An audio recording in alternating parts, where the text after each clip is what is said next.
In a small, crowded neighborhood where life moved fast and dreams often moved slowly, there lived a young boy who almost everyone ignored. People passed him every day without really seeing him. He was just another child from a poor family, wearing the same faded clothes, walking quietly with his head slightly down. His name rarely mattered to anyone outside his home. To the world around him, he was invisible. The boy lived with his mother in a tiny rented room near a busy street. The walls were thin, the roof leaked when it rained, and the noise of traffic never truly stopped. His mother worked long hours doing cleaning jobs in different houses. She left early in the morning and came back tired at night. There was never much money, but she always tried to keep food on the table. The boy understood her struggles, so he never complained. He learned early that silence was sometimes easier than asking for things that could not be given. School was not an easy place for him either. Other children noticed his worn shoes and his old bag. Some laughed, some whispered. Teachers were kind but busy, and they rarely had time to look deeper into his quiet nature.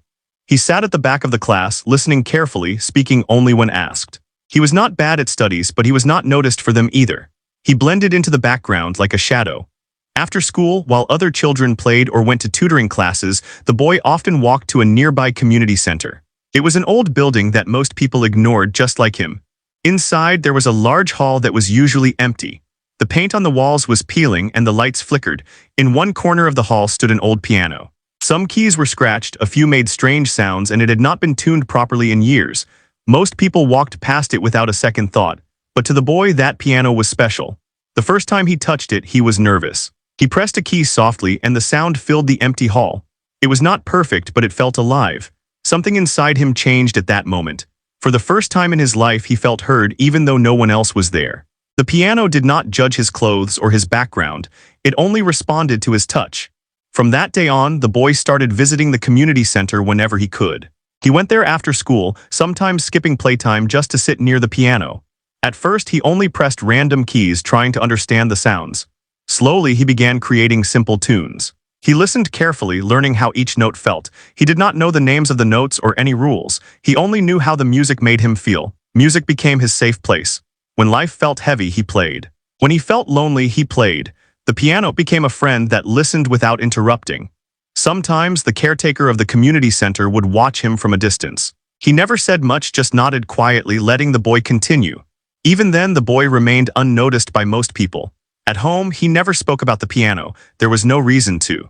His mother had enough worries, and he did not want to add to them. He practiced silently in his mind at night, imagining the keys, replaying the sounds he remembered. Music followed him everywhere, even in his dreams. Days turned into weeks and weeks into months. The boy grew more comfortable with the piano, though he still played only when the hall was empty. He was afraid of being laughed at. He had already learned what it felt like to be judged. So he kept his talent hidden, just like he kept his feelings hidden. To the outside world, he was still the same unnoticed boy. No one knew that behind his quiet eyes lived a deep love for music. No one knew that every note he played carried his struggles, his hopes, and his silent prayers. He was waiting, without knowing it, for a moment that would change everything. For now, he remained unseen. Just a poor boy, sitting quietly in the corner of life, with a heart full of music that the world had not yet heard. The boy's love for music slowly grew into something much bigger than he could understand. Even though his life was full of limits, his dreams had no boundaries. He did not dream of toys, new clothes, or even an easy life. His dream lived inside sound. Every time he sat near the old piano, he felt like he was stepping into another world, a world where his problems did not follow him. He knew very well that his family could never afford piano lessons. He had once heard another child talk about music classes and expensive teachers, and that conversation stayed in his mind for days. He understood that such things were not meant for him. Still, his heart refused to give up. Instead of feeling angry or sad, he chose another way. He decided to teach himself. At home, there was no piano, not even space to imagine one. The room was too small, shared by just a few belongings. At night, when his mother slept, he lay awake, moving his fingers slowly on the bed as if they were touching keys. He remembered the sounds from the community center and tried to recreate them in his head. Sometimes he smiled quietly, afraid that even his happiness might wake someone. During the day, he listened carefully to every sound around him. The rhythm of footsteps, the noise of passing buses, the distant calls of street vendors, all of it became music to him. He noticed patterns where others heard chaos. Music was no longer something he played only on the piano, it became the way he understood the world. Whenever he got a chance, he returned to the community center. He chose times when he knew the hall would be empty. He was scared that if someone heard him play, they would laugh or tell him to stop. That fear kept him hidden, but it did not stop him. He practiced quietly, correcting himself again and again. When a note sounded wrong, he tried again. When a tune felt incomplete, he searched for the missing sound with patience. He had no teacher to guide him, no one to clap for him, and no one to tell him he was doing well. Still, he continued. His dream did not need an audience, it only needed belief. Sometimes doubt crept in. He wondered if what he was doing mattered at all. He wondered if music was just a silly escape for someone like him. On those days, his fingers felt heavy and the keys did not respond the way he wanted. But even then, he did not walk away. He stayed even when it was hard, even when he felt small. One evening while practicing, he made a mistake and stopped suddenly. The hall felt colder than usual. He looked at the piano and almost decided to leave. Then he remembered why he started. He remembered the first time the sound filled the empty space and made him feel alive. Slowly, he placed his hands back on the keys and began again. That moment taught him something important. Dreams do not grow because life is easy. They grow because someone refuses to quit. The boy's dream was bigger than his situation. He did not know where it would lead him, but he trusted it. He trusted the feeling music gave him. In a world that often ignored him, music gave him purpose. It made him feel like he belonged somewhere. While others measured success with money or status, the boy measured it with progress. A smoother tune, a cleaner sound, a moment where his heart and hands moved together, that was enough. Each small improvement felt like a quiet victory. Unseen and unheard by most, the boy continued to dream. He did not yet know that his dedication was shaping something powerful. For now, he was just a poor boy with a big dream, practicing in silence, believing that somehow, someday, his music would speak for him. The day of the recital arrived quietly, without warning him how important it would become. The community center, which was usually silent and empty, suddenly felt alive. Chairs were arranged neatly in rows, soft lights were fixed above the stage, and people began arriving dressed in their best clothes. Parents held cameras, children laughed nervously, and proud conversations filled the air. It was a special day meant for talent, confidence, and performance. The boy stood outside the hall for a long time before entering. He had heard about the recital by accident. Two older boys were talking about it near the notice board, excited about showing their skills in front of everyone. At first, the boy ignored the idea. Events like this were not meant for someone like him. He had no formal training, no fancy clothes, and no one cheering for him. Still, the thought stayed in his mind and refused to leave. That morning, he woke up earlier than usual. His heart felt heavy and fast at the same time. He looked at his only decent shirt, carefully cleaned and folded by his mother. It was old, but it was clean. He wore it slowly, as if each button carried a question. Should he really go? What if people laughed? What if he made a mistake? Fear wrapped itself tightly around his thoughts. His mother noticed his silence while eating breakfast.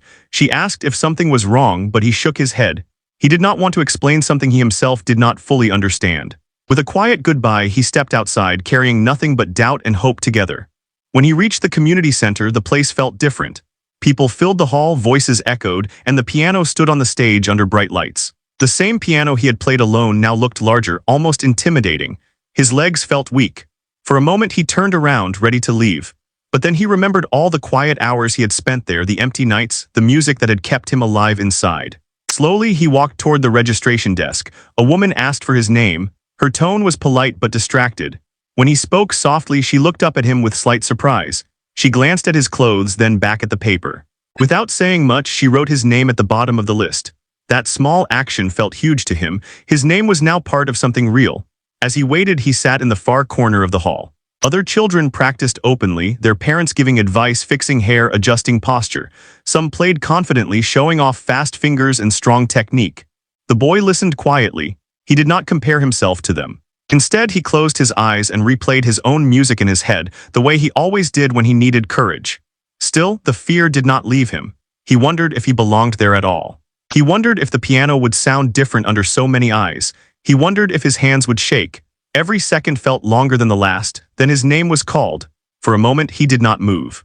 The sound of his name echoed louder than he expected. People looked around, curious. Slowly, he stood up. His heart pounded so loudly he felt others might hear it. Each step toward the stage felt heavy, like he was walking against a strong wind. As he climbed onto the stage, whispers began. Some people noticed his worn shoes, his simple clothes. A few exchanged glances. The boy heard soft laughter, not loud enough to stop him, but loud enough to reach his ears. His face felt warm, but he kept walking. He reached the piano bench and sat down. The lights were bright. The hall felt too big. For a second, he thought of running away. But then he placed his hands gently on the keys, just like he had done so many times before when no one was watching. This moment was different yet familiar. The piano was the same. The keys felt the same. He took a deep breath. Whatever happened next, he had already made a brave choice. He had shown up. And sometimes that alone is the first step toward changing everything. The moment the boy sat at the piano, the room did not grow quiet. Instead, it filled with low sounds that were not music. Soft whispers moved from one row to another. A few people leaned closer to each other, covering their mouths as they spoke. Some smiled in a way that was not kind. Others looked bored already, as if they were waiting for this to end quickly. From the audience, many eyes focused not on the piano but on the boy himself. They noticed his thin frame, his simple shirt, his worn shoes resting awkwardly near the pedals. Compared to the other performers, he looked out of place. Parents who had come to support their own children exchanged doubtful looks. A few teenagers in the back quietly laughed, not bothering to hide it. One man shook his head slightly and whispered something to the person next to him. A woman sighed, already reaching for her phone, clearly uninterested. To them, the boy looked like a mistake on the schedule, someone who should not have been there. The boy felt it all. He could sense the judgment in the air even without looking up. His ears caught pieces of words, enough to understand the meaning behind them. His hands rested on the keys, but for a moment they felt heavier than ever before. His heart beat fast and his throat felt dry. The familiar piano suddenly felt unfamiliar under the bright lights and watching eyes. A wave of doubt rose inside him. He wondered if he had been foolish to come. Maybe the voices were right. Maybe he was not good enough. Maybe music was only meant for people with training, money, and confidence. His fingers trembled slightly, and he pulled his hands back, resting them in his lap. The silence stretched, and it made the whispers louder. Someone coughed impatiently. Another person shifted in their seat. The boy could feel time pressing down on him. Every second without music made him feel smaller. His face burned with embarrassment. He imagined standing up, walking off the stage, and disappearing into the crowd. That seemed easier than staying. For a brief moment, he closed his eyes. In that darkness, he remembered the empty hall at the community center. He remembered sitting alone, playing freely without fear. He remembered how music had always been honest with him, even when people were not. The piano had never laughed at him. It had never judged him. It had always listened. He took a slow breath. When he opened his eyes, the whispers were still there, but they felt distant now. He placed his hands back on the keys more firmly this time. His posture straightened slightly, not because he wanted to impress anyone, but because he wanted to feel grounded again. Still, the audience continued to doubt. Some thought he would play something simple and embarrassing. Others assumed he would stop halfway, overwhelmed by nerves. No one expected anything special. In their minds, this performance was already decided before it began. The boy could feel that weight, but instead of crushing him, it settled into something else. A quiet determination formed inside his chest. He did not want applause. He did not want approval. He just wanted to play. His fingers hovered above the keys. The hall felt frozen, suspended between judgment and expectation. The caretaker of the community center stood near the back, watching silently. He recognized the boy. He had seen him many times playing alone, pouring his heart into the piano when no one was around. His expression softened, but he said nothing. The boy's foot gently found the pedal. His hands lowered, almost hesitantly, as if asking permission from the piano itself. For a split second, the world held its breath. This was the moment before everything changed. The boy was still surrounded by doubt, still underestimated, still mocked by quiet smiles and careless whispers. No one knew that beneath his calm face lived a storm of emotion, practice, and passion. No one knew how many silent hours had led to this exact moment. All they saw was a poor boy sitting at a piano, and they were completely unprepared for what was about to happen. The first note did not come immediately. For a few seconds, the boy just sat there, his hands resting lightly on the keys. The hall was no longer noisy. Even the whispers slowly faded, replaced by a strange kind of waiting. Some people leaned forward, others crossed their arms, already sure they knew how this would end. The boy felt all of it, the eyes, the judgment, the doubt. His heart beat fast, but he closed his eyes for a brief moment and focused on one thing only: music. He remembered the empty hall, the peeling walls, the quiet evenings when it was just him and the piano. He remembered how the first sound had once made him feel alive. That memory gave him strength. Slowly, he pressed the first key. The sound was soft but clear. It floated through the hall like a gentle breath. A few people looked up, surprised. This was not the careless noise they expected. The boy continued, letting his fingers move the way they always did when he played from the heart. The notes began to connect, forming a melody that felt honest and deep.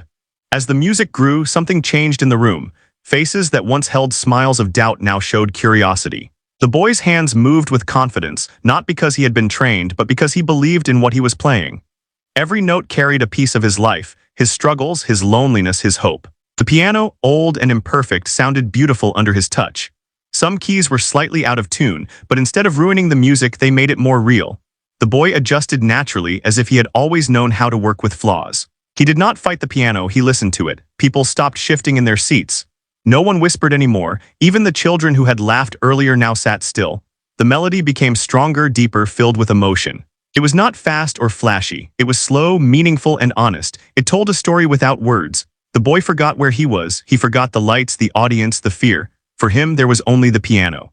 His fingers moved freely, guided by feeling rather than thought. This was the music he played late at night in his mind, the music that helped him survive difficult days. Somewhere in the audience, a woman felt her throat tighten. She did not know why, but the music touched something inside her. A man who had crossed his arms slowly relaxed them, leaning forward without realizing it. A child stopped fidgeting and listened closely. The room was slowly being pulled into the boy's world. As the song continued, the emotion grew stronger. The boy's face showed deep focus, his body moving slightly with the rhythm. This was not a performance meant to impress. It was a release. Every note felt like a truth finally being spoken.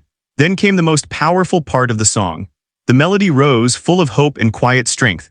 It felt like light after darkness, like a promise that pain does not last forever. The boy played with everything he had, not caring how it looked, only how it felt. When the final notes came, they were gentle and slow. He let them fade naturally, allowing silence to return on its own. His fingers lifted from the keys and the sound disappeared into the air. For a moment, no one moved. The hall was completely silent, not because people were unsure, but because they were stunned. The same room that once held mockery was now filled with something else, respect.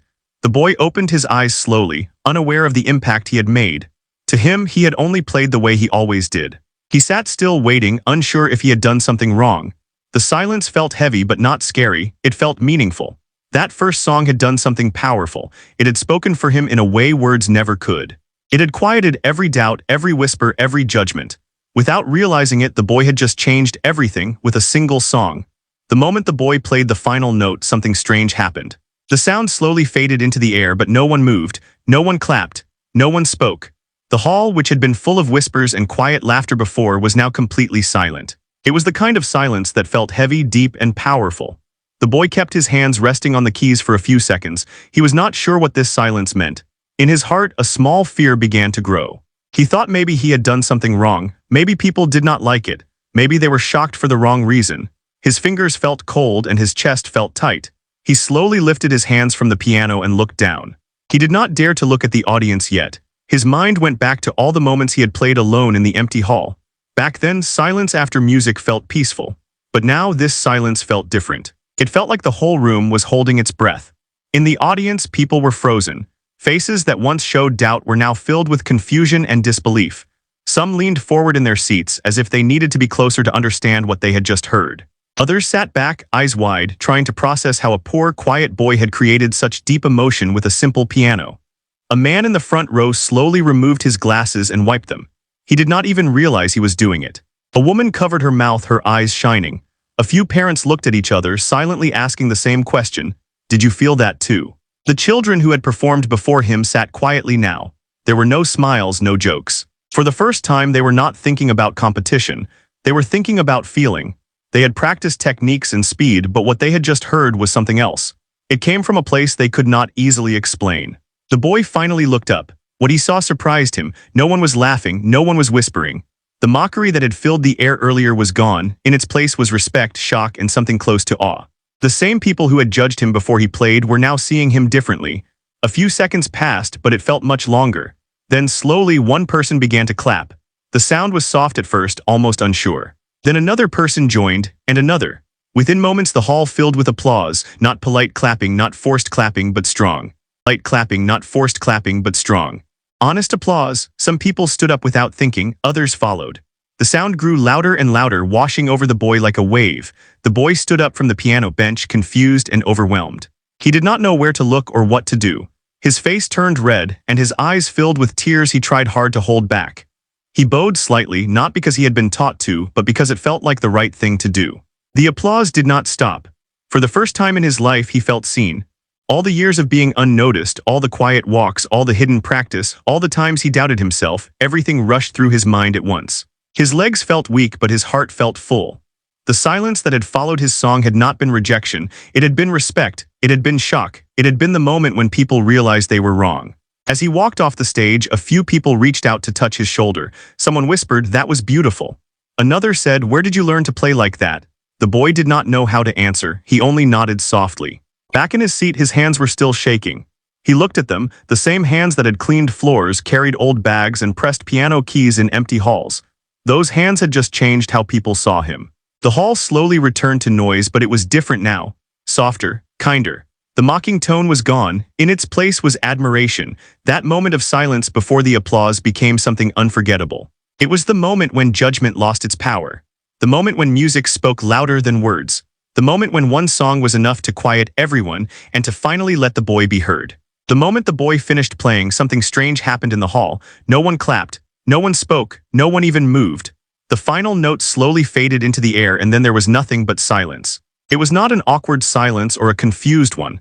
It was deep, heavy, and powerful, as if everyone needed time to breathe again. The boy's hands rested gently on the keys. He did not lift them right away. He was used to silence after playing. When he practiced alone, the hall always returned to quiet, so at first he thought nothing special had happened. Maybe people were still judging him. Maybe they were waiting to laugh. His heart beat fast and he kept his head down, afraid to look up. But this silence felt different. The people sitting in the audience were frozen. The same people who had whispered and smiled earlier now stared at the boy with wide eyes. Some leaned forward in their chairs.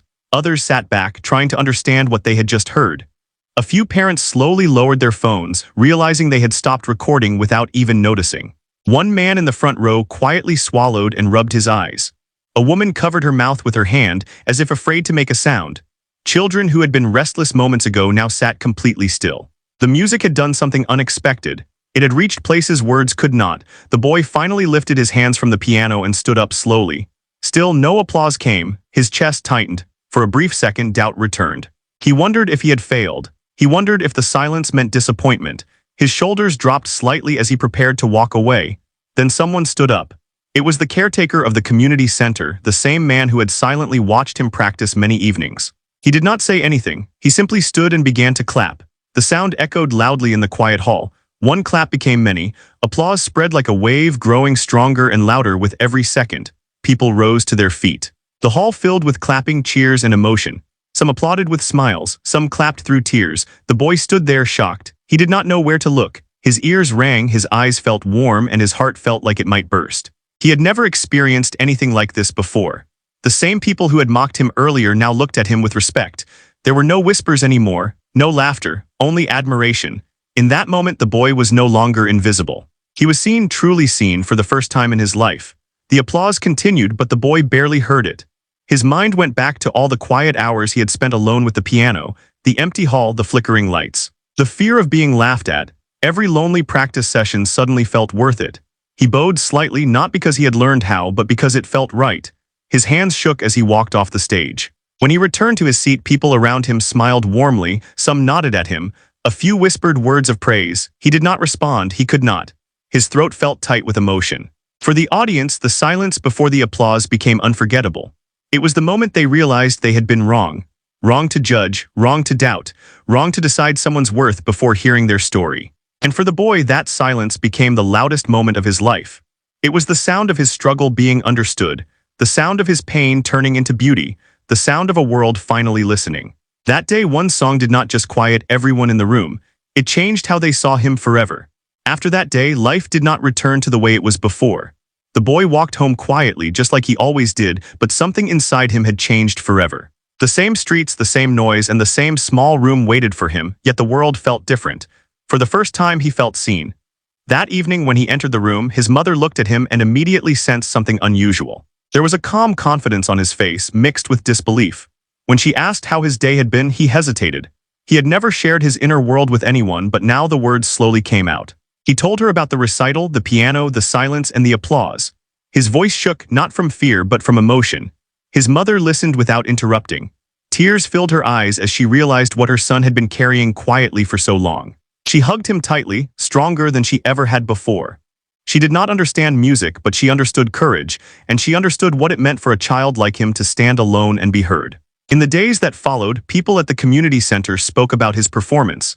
Some asked his name, Some wanted to know where he had learned to play. The caretaker smiled proudly whenever the boy walked in. He was no longer invisible there. The piano that once waited in silence now welcomed him openly. Opportunities began to appear slowly but surely. A local music teacher offered to guide him for free. Someone donated books. Another person helped arrange practice time. None of this felt real to the boy at first. He was still careful, still humble, still quiet. Fame did not change him. Music had taught him patience, and life had taught him gratitude. At school, things changed too. Classmates who once ignored him now looked at him differently. Some apologized. Others simply smiled. He did not seek revenge or attention. He only wanted to play. Music had never been about proving people wrong. It had always been about expressing what words could not. The boy continued practicing, not because people were watching now, but because music was still his home. The piano remained his safe place even when the hall was full. He learned more, improved more, and dreamed bigger, but he never forgot where he came from. Years later, people would talk about that one performance. They would say it was the moment everything changed. And it was true, but not just because the crowd was silenced. It was because a poor boy learned something powerful that day, that his voice mattered. One song did not just quiet a room. It opened a life. And the boy who was once unnoticed carried that lesson with him forever. Never let the world decide your worth before you decide it yourself.